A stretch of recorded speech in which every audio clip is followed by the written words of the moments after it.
Yeah, it's that jam again.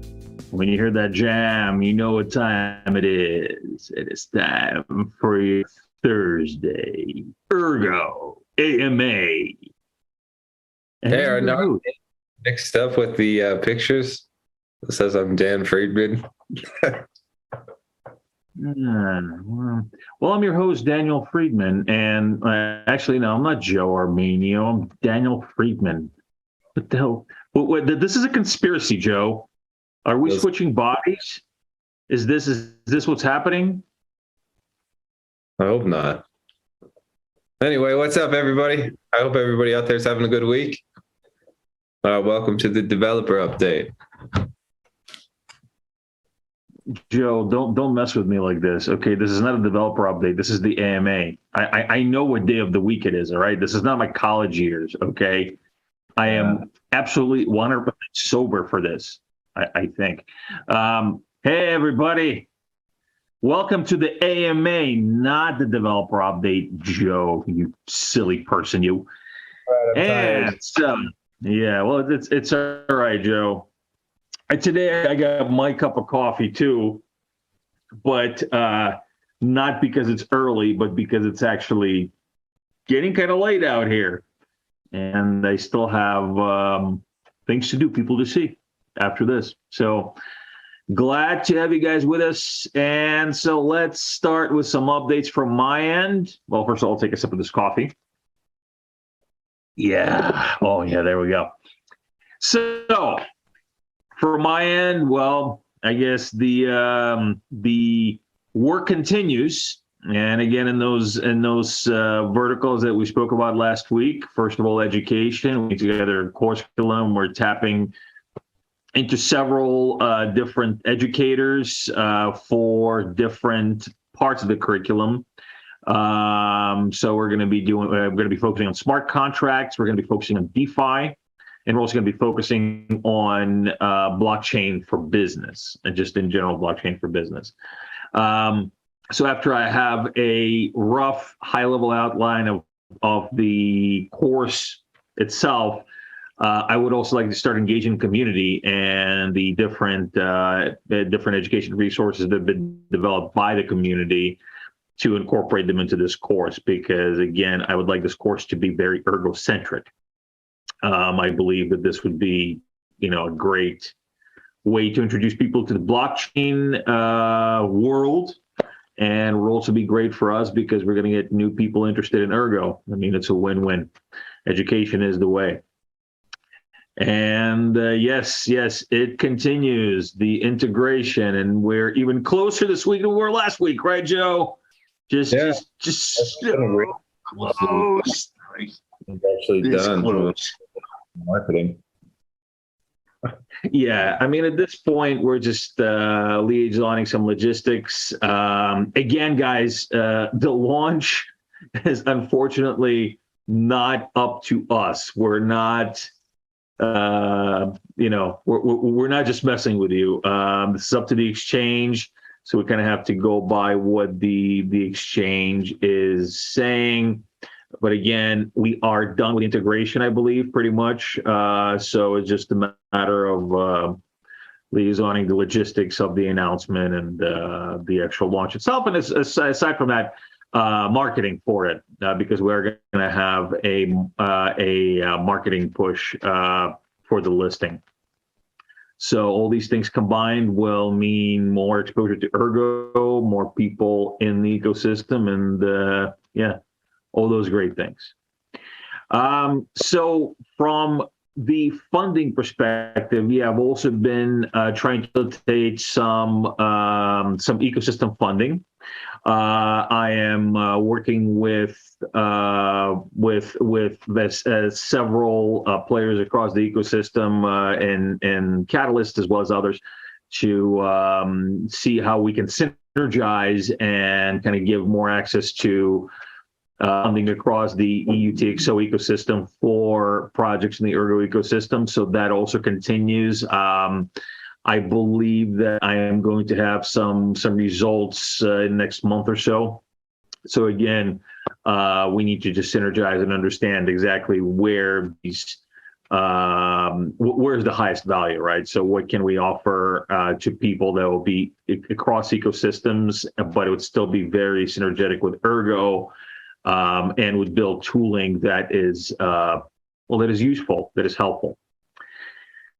That's it for me. What's up with you, Joe?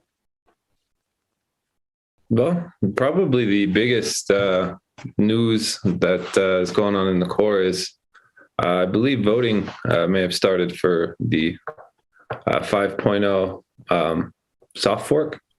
Those of you that don't know, it creates a hybrid costing model. And in some contracts, we've seen pretty significant improvements on testnet.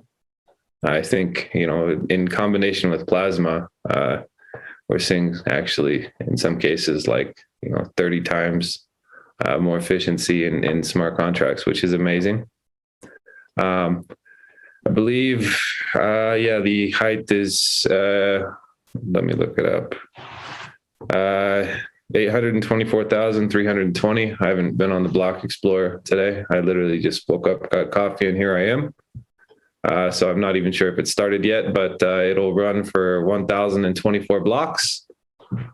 Our voting, for those of you that don't know, is based on miners who, whether they're solo or in a pool, it depends on the node version that they're running.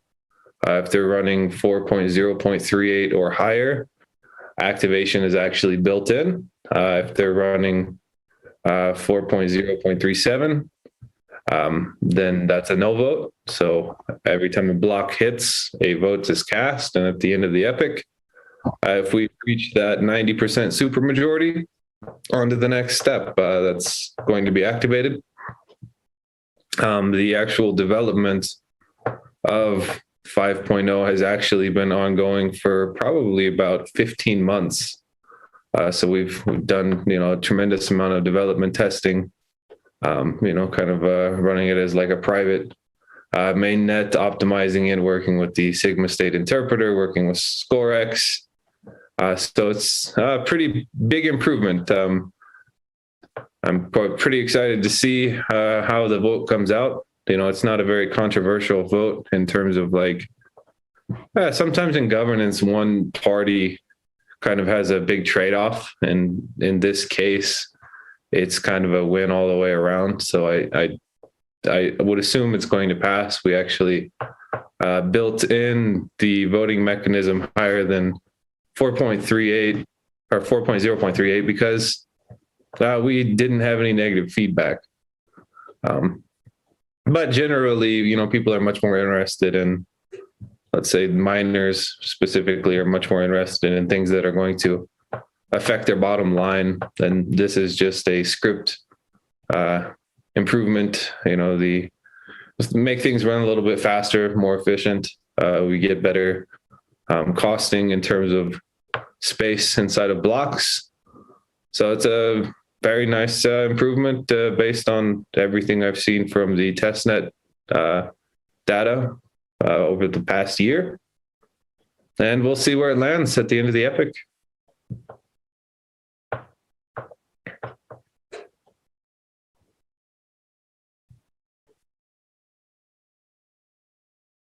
There we go. I was talking to myself. I was talking really, really quietly. All right. Well, thanks a lot for that, Joe.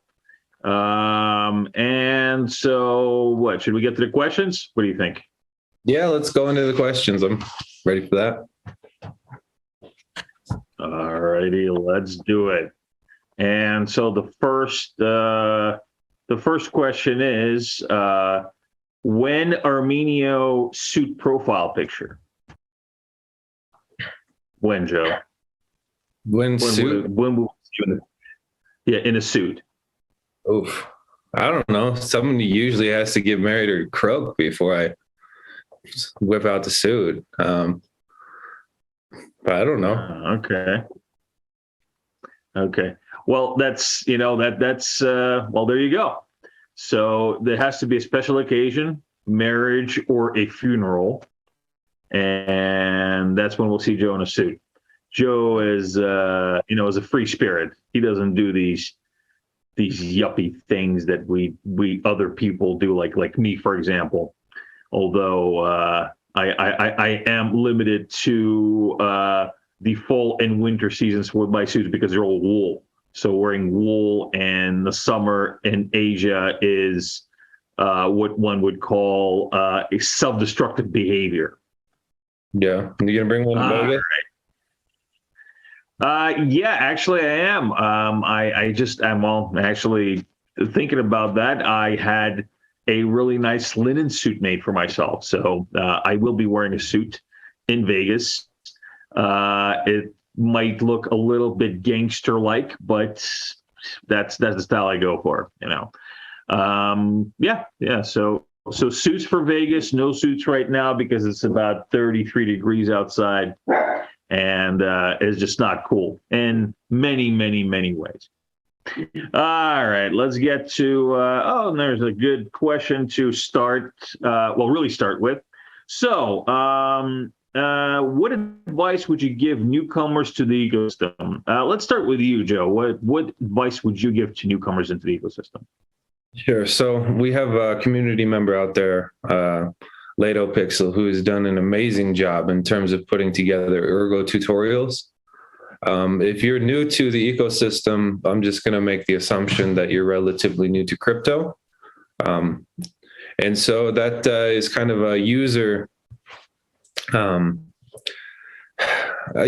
website that takes you through how everything works, right?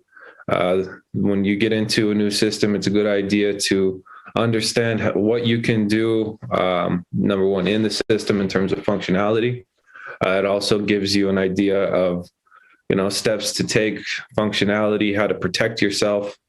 I think that it's a good idea to really try to understand how things work before you interact with them. So that website, it really is based on newcomers into the ecosystem, learning about wallets, how they work, learning about dApps, how to interact with them. Kind of give yourself a minute for adaptation and training in the ecosystem. I know that the space is kind of synonymous with people like aping into things really hard and having no, due diligence. But please take your time, understand, how to interact with things so you don't make mistakes, and try to do your due diligence in terms of managing your risks, both as a user and potentially with your investments. Yeah, I mean, that's a pretty good way of going about it. We do have a lot of resources that are available. I mean, I would say, and I mean, I guess it might be obvious to some people, start with the website. Start with the abstract. Joe, I don't know if necessarily with Ergo, people who are just coming into the ecosystem would be new to crypto. Because I think actually to discover, well, look, they could be. I'm not saying that you're wrong. I'm just saying that I think it's a wide spectrum of people. I think actually many of the people that come into Ergo, they've come from other ecosystems and they've seen the good, the bad, and the ugly. And that's why Ergo is attractive to them, because they see what Ergo is about. They see the fundamentals, they see the community, they see the roots of Ergo, and it really clicks with them, and so they want to discover more. They want to discover about this, because really, to me, Ergo just really seems like 2015-ish. I'm not saying 2010-ish, 2011-ish when Bitcoin just came out, 2015-ish, and I'll tell you why. Well, just because of all these different all the different tooling, all the different options they have for developers, for users that are available on Ergo, like privacy features, DeFi features, Sigma protocols, all these really cool things that when Bitcoin was just out, or when Ethereum just came out, we just didn't have these things. We just didn't, and we were still coming up with theories for these things. So in a way, it feels like early blockchain, but it's almost like one of those things. What if you were, well, in my case, what if I was 20 years younger, but I knew what I know now about life? What would I do with my life? It's sort of the same with Ergo. You have that purity of where the blockchain movement originated, where P2P cash originated, where where this whole model originated. Have it with all this tooling that had time to develop, had time to evolve, and so to me, it's kind of like a combination of the modern and the early together. And so there's this like I keep saying purity, but it's really just a adherence to fundamentals that really attracts me to it. And I think that is something that you would read in the Ergo Manifesto. And on the website, on the website, you would see these things. And so I think that for people who know blockchain but are attracted to Ergo because they heard good things about it, I would say the website, I would say the Ergo Manifesto would probably be the first place to look and to understand, and from there on, you can then kind of engage in the community and take advantage of all these other resources that are more specific to different different areas of the ecosystem that you'd like to learn. That's my take on this. I'm a big fan of the Ergo Reddit community in terms of education and discussion. I think that they do a great job. And Reddit's just nice because things are a little bit more curated than I don't know, Twitter's kind of like a website with everybody yelling, and Telegram, also you kind of always have to scroll. I think that Reddit is a great resource just because it's a little bit more organized content-wise. All right. Well, I think we can let's take a let's take something a little bit more I guess you would say risque. So can you get into a little bit of detail on the censorship question that's going around? Are you concerned that ETH is being possibly deemed to be a security or something else? So essentially what FC is asking is regulatory concerns and other things that are kind of starting to come out. I mean, like devs getting arrested, all these different jurisdictions, not knowing what cryptos are and whatnot. So what's your take on that, Joe? Well, let's start with the censorship question, because I think that's a good place to start this discussion. You have basically two primary forms, okay? Even last year, there was a Bitcoin mining pool that, was at least advertising that they were going to start censoring transactions kind of on the base layer. Basically, they, had registered as a company within the US and wanted to try to play within a certain subset of rules to protect that entity, right?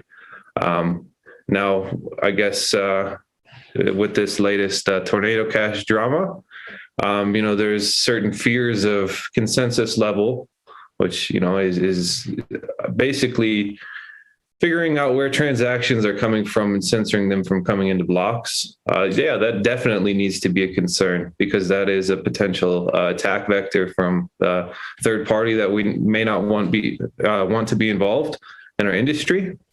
And that's very location specific. It's one of those things. If you create a legal footprint in a company or in a country, your company is going to be potentially subject to the liabilities of the laws of that jurisdiction. And that's still like an ongoing development. Now, what happens? I would say in the early stages of that, users would get censored from block A, but if mining pool or stake pool B hits the next block, and there's, an incentive to include that transaction, it will be included in the next block. You kind of get into, a reality where if you look at Ethereum as an example, the censorship that's been going on for a long time just has to do with profit, right? Miners are the custodians of block space, and so they've been using, both MEV and, their own way to maximize the fees and gas involved in transactions. So, they're already sorting the mempool in their own way. This is just a way to potentially do it for private companies that, are trying to play by the rules. I'm not a big fan of that. I would say if I run into a mining pool doing that on Ergo, I'm pointing my hash rate somewhere else, right? And I would recommend everybody else do the same. That is one benefit of proof of work, is that the actual hardware that each pool is supported by, they don't own, they don't custody it. It's not within their control. It's localized throughout the mining community. So we do have a tremendous flexibility to shift from pool to pool. It takes, usually like a second or two. So, I would say that if we do end up seeing that from any central mining pool, miners, please do not mine to that, because that, is against everything this industry is based on. I understand like the liability for a company that, may be forced to do that. I don't know why people are like voluntarily trying to do that. It makes no sense to me, but a lot of things in this space don't necessarily make sense to me. So that's like the protocol layer. There are some concerns with the newer model proof of stake consensus, where potentially some of the larger pools collectively could censor transactions and try to create like AML KYC restrictions based on jurisdictions, and then you don't have an open network, and you kind of lose a lot of the value of our industry, in my opinion. Then you get to the second type of censorship, which is more service-based, right? So if you're not running a full node, if you're not, let's say, hosting your own computational power, basically you are electing another server somewhere in the world to handle that for you. And you could use the example in this case of like, say, MetaMask, right? Well, if you're going through their server, they have the potential to basically monitor where you're coming from and potentially censor you based on jurisdiction. And they also have the potential to basically censor RCP calls to external dApps or contracts, and basically set their own rules in terms of who can interact with their server and where they can go from their server. But that kind of takes us back to why it's important to run a full node, why it's important to host your own infrastructure. And that's kind of the core principle of decentralization anyway, is that you run computation locally. Decentralization is collective localization. And when you run things locally, you have better privacy assumptions because you're not potentially disclosing your location or address to servers, and you don't need permission. Now, one thing that Ergo has in development that I think is going to be a pretty big game changer in terms of creating a light environment with really without compromising security assumptions is going to be NepoPows, because then you get the ability to have direct P2P layer interaction without that need for an external server that is running your computational needs. So I'm quite excited to see that come out on, once that's implemented in mobile. That's actually a pretty big game changer, because, we're eliminating that dependency. But both of those consensus and service layer censorship, it's a risk that everybody should understand and hopefully take responsibility for on their side, because it doesn't need to be. If miners collectively act against censorship, and if users host their own computational power, it's not even an issue. If you get into like securities law, and the SEC, let's just see. I mean, that's foggy. Yeah. I mean, my I guess my addition to what you said, and you cover pretty much everything. Just to add to it, and like the last point that you made, as far as regulatory concerns, well, I mean, you just have to look at, say, regulations for the internet, right? I mean, how many times have there been regulations that have been made to, to try to control all these different things on the internet? And in the end, how many of them succeeded, right? So, of course, your basic laws, right, of the dark web type of stuff, something that's obviously harmful, like some stuff that to do with basically giving directions to people how to hurt other people. Yeah, okay, that's censored, right? Different types of what is censored, but really, the bottom line here is that they couldn't really censor that much if you look at the grand scheme of things, right? So you can do quite a bit on the internet still, and it's grown exponentially. In the past 25 years, it has grown exponentially, at where some countries actually had to really put up a wall, like the Great Firewall of China, because they just can't control it. I believe that blockchain tech and crypto and all these things that are just basically they're trying to regulate right now ultimately are too big for them to really try to have total control over. I mean, there might be regional censorship, right? There's always going to be regional censorship for currencies, just like with anything, right? With payments. I mean, if you look at it, there's regional censorship for payments. In fact, going a step further, there are payment networks that can deplatform countries because of targeted censorship.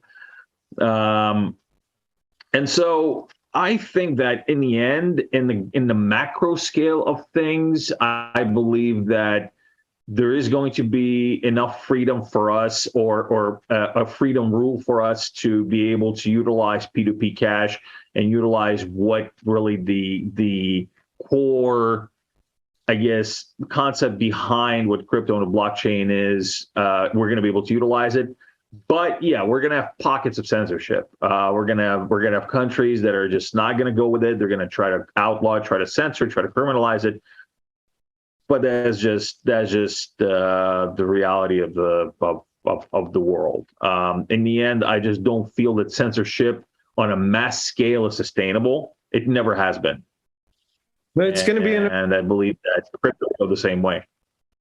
It's going to be interesting. I know a lot of people look at like the SEC, and to some degree they have the ability to interfere with like liquidity flows, but yeah, in terms of like an adversary, I think OFAC is definitely a much bigger boss than, Mr. Gary Gensler and what he's trying to do. I think OFAC is just a bigger adversary to the nature of the space in general. The SEC can interfere with exchanges and, potentially listing assets. But the reality is, if you look at the early stages of crypto, regulatory arbitrage has always been in place on like the commercial side, and there's always a profit incentive. So, if he overacts, all he's going to end up doing is offshoring talent and companies. But OFAC's a different animal. I would say that's a beast that I think we need to be more cautious of in terms of just the power that they wield. Yep. All right, let's move on to our next question here. Okay, so this is actually a good question. I know we have quite a bit of, well, this would be a good question for you, Joe, because I know you have, your own conclusions about useful proof of work. So would Ergo consider using proof of useful work algorithm defined in IOG's recent paper? Or is Autolicos going to be the only POW on Ergo for the foreseeable future? What would you say about that, Joe? Well, let's start with proof of useful work, right? The idea is you take some of the computational power of proof of work and you set it to some use. I think that's actually an interesting idea. Like in terms of the concept, I kind of look at it like, I don't know, nuclear fission. You could create all of this energy that, or fusion, excuse me, that, you could put to use somewhere. That's nice. The algorithm defined in IOG's paper, I believe they address more actual security concerns rather than set an actual mining algorithm. I haven't seen a mining algorithm for proof of useful work yet. So that's something to consider. But it's early, right? There's a lot of people that are like, hey, the marketing of this is great. It's green. But it hasn't even been, I haven't seen any testing even, right? And so if people are like, oh, look, it's green and we can market this, but there's no known assumptions, there's no known testing in terms of like the security, the trade-offs. We don't want to put that anywhere near mainnet until it's very well tested. Otherwise, we could potentially destroy the network for some marketing agenda. That's a terrible idea. Now, getting back to proof of useful work, it's an interesting concept, right? There's no part of me that's like, oh, we shouldn't look into this. We shouldn't research this. We shouldn't explore it. I think it'd be a very interesting sidechain in the future. But if you're talking about why Ergo chose proof of work to begin with, it was because there was a decade of data, of security assumptions, studies that, basically gave us very kind of well-defined risks and assumptions in terms of what does this consensus do? How does it work? What are its weaknesses? What are the attack vectors? That's known. And that took like a decade to develop by the time it was plugged in to our network. If you get something that's unknown, untested, and really still kind of raw in R&D, in the long term, could that potentially be the case? Sure, but that'd be up to miners, not anybody at the Ergo Foundation. Miners ultimately have governance. But I think we need testing, right? It's something that, it creates a nice marketing narrative. People love that. But just in terms of raw assumptions, it's insane to say, let's put it in mainnet right away before we know anything about it. It's field tested. That's a bad idea, my opinion. Yeah. All right. Well, let's move on to our next question here. So this is a nice one from Adam Joseph. How do you see the NFT space evolving on Ergo, and how do you see this space playing a part in onboarding new users to the ecosystem? So from my side, I see a really healthy evolution happening in the Ergo NFT space. We have new games being developed with Ergo NFTs. We have new projects launching on Ergo NFTs. And this is actually some of these projects are going to be at the CNFT Con in Las Vegas. So hopefully you guys can check it out either in person or online. We are going to have a stream over there. Joe and I. Joe got the mystery machine fixed, so he's coming.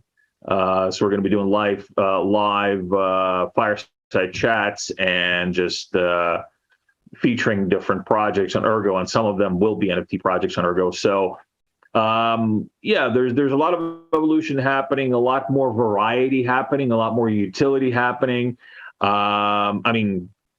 Shamelessly plugging my own venture once again with Zengate. We are going to be utilizing Ergo NFTs to power the Palmyra Comdex. So that is a utility NFT use case. And that is going to be, I believe, is going to bring on a lot of traffic and a lot of usage for Ergo NFTs. That really is not that prominent in other blockchains. I think that this is something that other projects should also focus on, not just assigning IP to it, which is a good use case. I'm not knocking that use case, but using it for more utility, because the NFT is just such a powerful tool, and I just think it's being underutilized. So, I mean, from my, for what I've seen, from my tenure in the Ergo ecosystem, as the strategic advisor to the Ergo Foundation, I've seen some serious exponential growth. I mean, literally, when I just started, really the only ones that I really knew about was Ergnomes. That was our friend Fo. And I mean, of course, it didn't mean that there were other projects in the Ergo ecosystem, but that was the most prominent one that I knew about. And then beyond that, everybody was still kind of, keeping their head down in a way and developing and making things happen. And since I joined, we had this explosion of the NFT ecosystem, and more and more and more. So yeah, I think that it's definitely seen exponential growth. Now, how does it play a part in onboarding new users to the ecosystem? Well, of course, you're going to have users who are attracted to the uniqueness. Like, for example, Fo's art is really cool. It's very unique. Blitz, that's also got really unique, cool art. It's beautiful. There's other projects as well that have, their own flavor, their own art, their own IP attached to it that's going to just bring people in just because it's different from pretty much all the other ecosystems. I mean, I don't think we have any monkeys or bears or cats in our ecosystem, in our NFT ecosystem. I think are we completely monkey free or ape free, Joe? I don't know. I think we've had some scams on the house that were monkeys, but in terms of I don't know. I look at it from an infrastructure side a lot of times because, that's ultimately what's going to deliver the tooling. And, Sky Harbor has done a great job in terms of creating a nice user experience.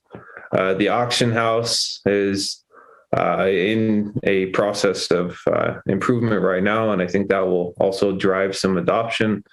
We have a lot better wallet interaction than earlier in the year.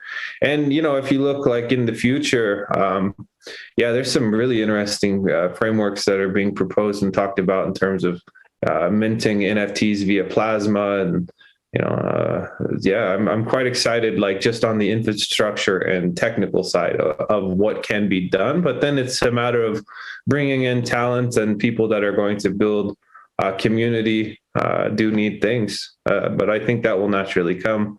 But looking at the tool set that we can deliver to assist the growth of the NFT side of the space, there's a lot there. So strong foundation can support a lot.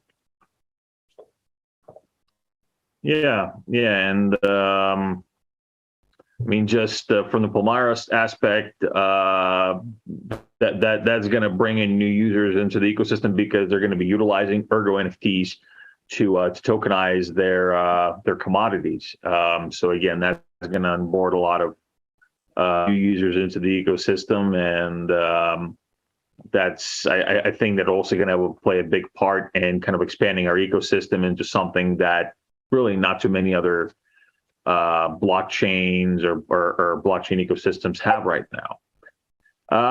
All right, so now, okay, well, this is actually no, this is a little bit of how something that we already answered. Oh yes, and yes, Dino's Ergo stores. Yes, I'm sorry, I missed. I think Ergo stores, of course, we have Ergo stores. Actually has the highest, the record for the most expensive NFT. It was a pink dinosaur called Vincent Van Gogh, I think. Oh yeah, I remember that. I remember that. So what was it, like 90,000 erg or something like that, or what was it?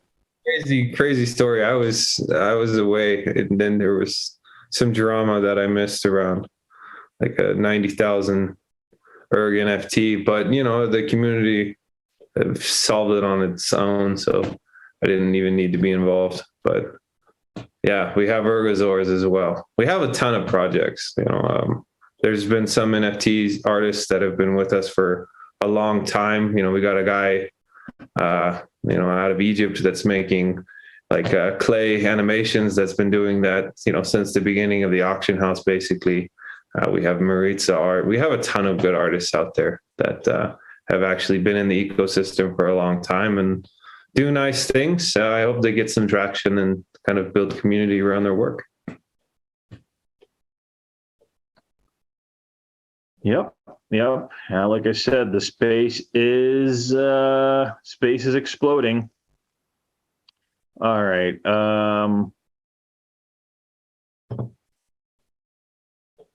Okay. Well, I guess we could cover this a little bit more. So, how is Ergo going to deal with the interface issue in a future where the banking system / governments will want to cut off ties with crypto? How will then I be able to convert my SIG USD to fiat USD? So what's your take on that, Joe? Well, let's look at SIG USD. Let's take this question backwards. SIG USD is like a crypto-backed algorithmic stablecoin that is a derivative to the US dollar. It's designed to work well within the Ergo ecosystem as a potential liquidity tool or potential hedge, right? To where if you wanted to convert ERG to SIG USD, you could potentially use that to create liquidity and invest in various stuff across the ecosystem, or use it to try to offset downside sell pressure. In terms of like a asset across external markets, I've always said that doesn't make sense to me anyway. And the reason why is you have other layers of complexity that you have to take into account, right? If you're going to have a stable coin that's backed by a smart contract, in my opinion, the best assumption to make is let's keep that stable coin in the ecosystem where it has access to liquidity. And as soon as you take it kind of outside that ecosystem or wrap it or move it into a different environment, you lose access to the collateral that backs it. And so, being that you're now in a foreign environment that, you have to look at what are the assumptions and security concerns of that environment. And it does open you up to potential liquidity slippages and attacks. And, I understand there's always going to be some arbitrage potential in terms of like exploiting the price differences, but because you're outside of the ecosystem, it creates risk. Like the whole idea of a global decentralized stablecoin that's across multiple networks, that would require a ton of market making and things in the back end to balance liquidity that really would be quite difficult to do in an actually decentralized way. You get kind of into the Terra situation where, you got somebody deploying liquidity to try to balance flows and that type of thing. So I've actually kind of defaulted that until I see like the actual system itself. I think it's a bad idea to have a globally decentralized stablecoin. I think it makes a lot of sense in ecosystems. Now, if you're going to talk about interface issues with future banking systems and governments, you get into ghost fighting. That's the only way I can say it, because we're not in the future, right? And so we can try to look at probabilities and, what we can do and how we can respond. But to some degree, you're dealing with the unknown.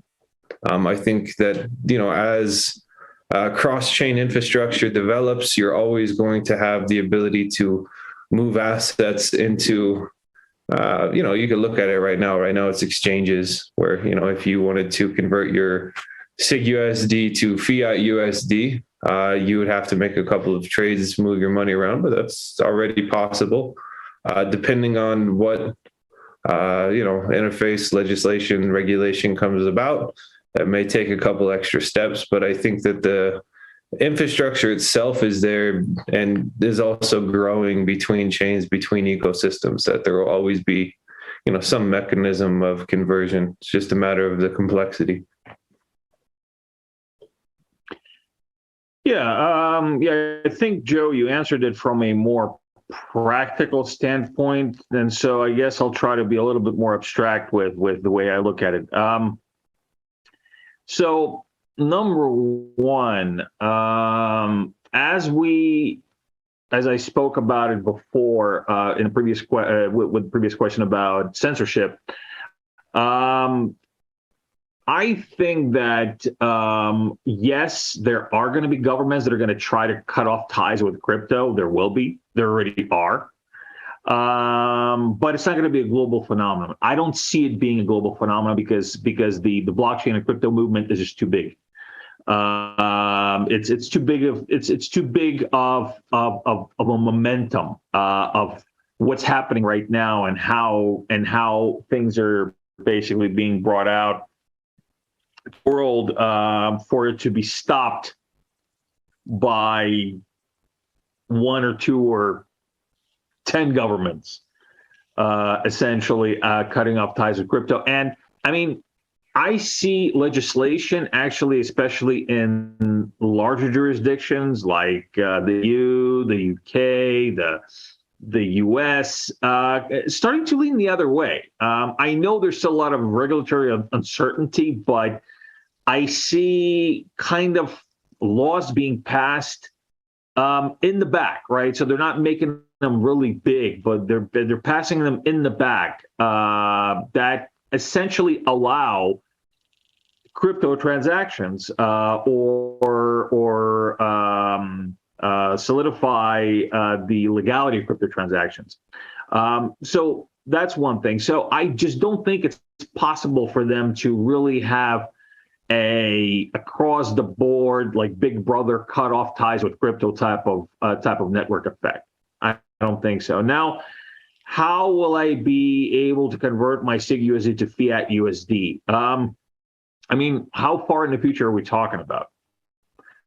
It's very relevant because essentially, what are we trying to do here? We're creating cryptocurrencies, right? We're not creating crypto stocks. We're not creating crypto securities. The cryptocurrencies. Currencies are used to spend on goods and services, right? They're not really used as much to I guess arbitrage with or to use for for savings to wait for it to go up. So that's not the case with SIG USD because SIG USD is a stable coin, but in the future, I see there not really being that big of a reason for it to go into fiat because there's going to be enough use case and enough utility in the ecosystem to just use SIG USD. You can pay with SIG USD. I mean, isn't that the whole point? You pay with crypto. And I think a lot of the tokenomics of a lot of projects are not designed like that. They're designed to actually be a security without really calling it a security or a crypto stock for the project. And that will change. I think that will evolve because that's just not sustainable, right? So essentially, in the future, if we do what we're supposed to do, cryptocurrencies will really become cryptocurrencies. They're going to be used to pay for goods and services, and you're not going to have to put it into fiat USD. Just like the same way, if you live in the U.S. To utilize the dollar, you don't really have to worry about transferring it into the British pound because you're not in England. Because you have enough stuff to spend the dollar on in the U.S. The same with Japan, the 20,000 yen in my wallet, which is about 180 bucks. I'm not going to wait for that to go up in price so that I can then arbitrage it against the dollar or whatever, right? And vice versa, and then go back. I'm going to spend it on goods and services. And that's what we should really shoot for. It's peer-to-peer cash. It's P2P cash, not P2P stocks. So if we start thinking about it like that, I think that eventually it's going to mitigate a lot of these on-ramp, off-ramp worries that people have with holding crypto. Yeah, people, in my opinion, the industry tends to look at adoption the wrong way. Like if you look at, some of the external services that we talked about earlier, it opens up censorship. If you look at kind of like the centralized bank garbage stable coins that are just backed off chain, they're a huge mechanism, not only to create censorship on chain, but also, if you look at Ethereum, it does look like, USDC is going to be the most powerful governance body moving forward because they control DeFi, right? Like creating that external risk, it was convenient. It helped bootstrap things really quickly and give people some nice, faith in the backing of it. But it also created huge attack vectors in terms of control, censorship, regulatory compliance. So I do think that building DeFi in a way that avoids those external risks and attack vectors is important. There's like a mentality, do everything possible to promote adoption. But if you sell the soul of, or the point of, crypto in general, I don't see much point to that. I think that we need to really look at how we can minimize those external risks and create our own internal tooling, our own internal economy, and then push for the development and adoption of that. Yep. So let's maybe tackle maybe one more question. What do you think, Joe? And I kind of like this. I like this subject, so I'm going to pick it again because I've just aside from what I'm doing with NFTs, I just kind of like to really explore this subject. Can you go into a little more detail, a little more into how an NFT can be utilized for other use cases? So let's think about what an NFT is. It's a non-fungible token, meaning that it's a unique way of identifying data or hashing data for a particular lot, right? Whether it would be a lot of product, or whether it would be a lot of IP, or it would be a lot of ownership. I mean, it's a unique identifier that can store data within the blockchain that you're using it in. So the use cases for that are really, really wide. And so aside from, I guess, IP, I see NFTs being utilized as, proof of ownership or proof of identity, proof of utility for many different use cases. So, like, for example, proof of utility. Proof of identity. NFTs can be used and are being right now utilized by, for example, IMAX to create the DIDs, centralized identities, which are basically ID buckets that you own, right? So you own an ID, a credentials bucket of your own credentials, and then you can basically share these credentials out to various parties, and then but retain ownership of the information. So then you can recall the information because you actually own the token that the information is connected to, right? So that, for lack of a better word.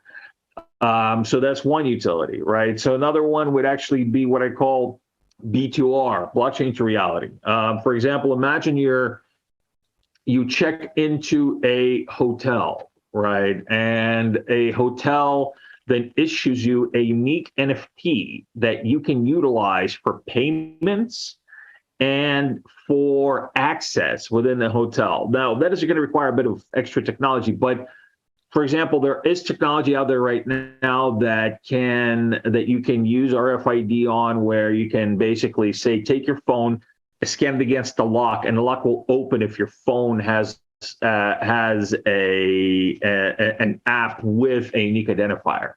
That could be an NFT, right? So essentially, instead of taking the key or a card or something like that, and dealing with credit, dealing with paying with credit cards, or writing up things to your room or whatever, the hotel can issue you an NFT that will essentially give you access to different parts of the hotel, including your room, because you can literally unlock the room with the NFT. You can purchase goods with that NFT because it is then connected to a payment system.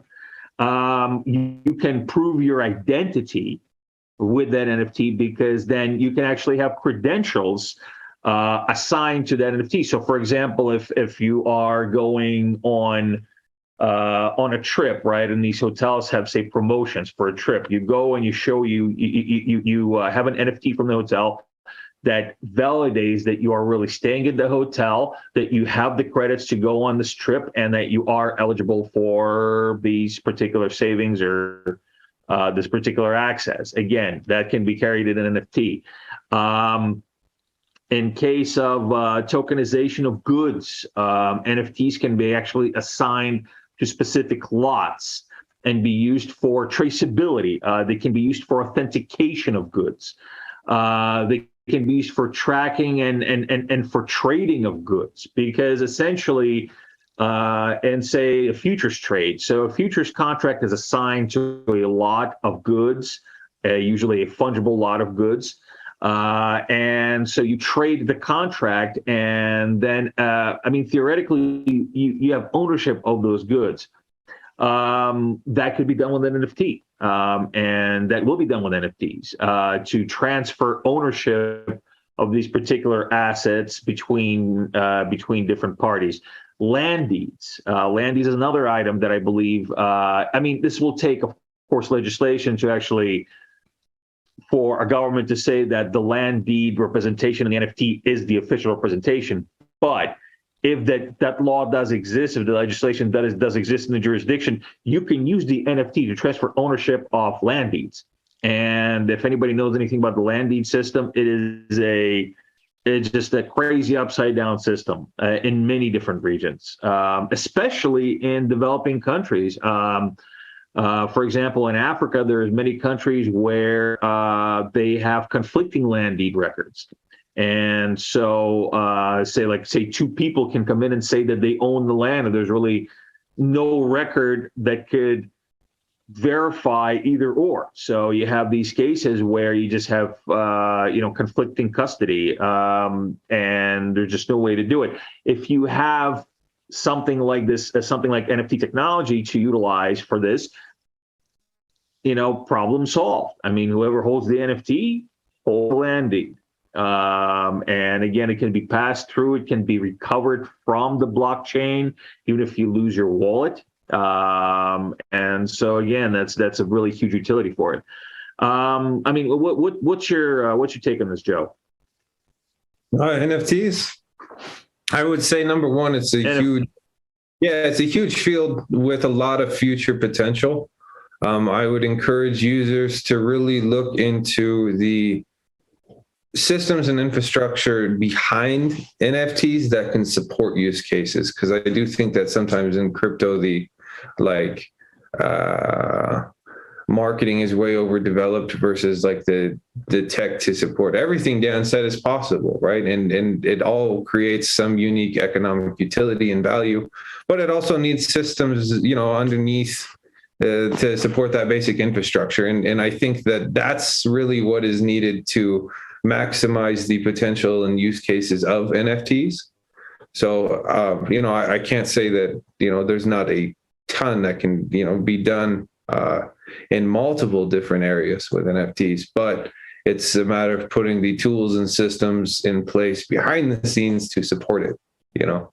And I think that once that support and the kind of technical foundation is there, we'll see a lot of neat stuff over the next decade. I can't even predict. Even current NFTs, I could never predict. You could look at like Ethereum, and then it's like, oh, we're breeding digital cats, and then it comes over, and now rocks are popular. It's going to take out its own organic growth use case. It'll plug in. Some things will succeed, some things will fail, but I think ultimately, like, that base infrastructure and tooling is going to be the thing to really watch to see, okay, what is possible. Yeah, absolutely. Absolutely. Well, Joe, I think this is a good place to leave it off for today. Any last words before we say goodbye to everybody for this week? Yeah, have a good week. Hope it was a good AMA. I'm a little fried this morning, so. Well, Joe, your fried is many people's 100%. So I wouldn't be too worried about that. Everybody enjoy the developer. The real developer update. I think Joe is messing with me still. I think he knows exactly what he's doing, and he's just thinking that, Dan is old and it's late for him. I'm going to mess with him a little bit because he messes with me so much. I know your tricks, Joe. I know your tricks. Have a good one, everyone. No answer to that one. All right, everybody. Thanks a lot for tuning in, and we will see you next week.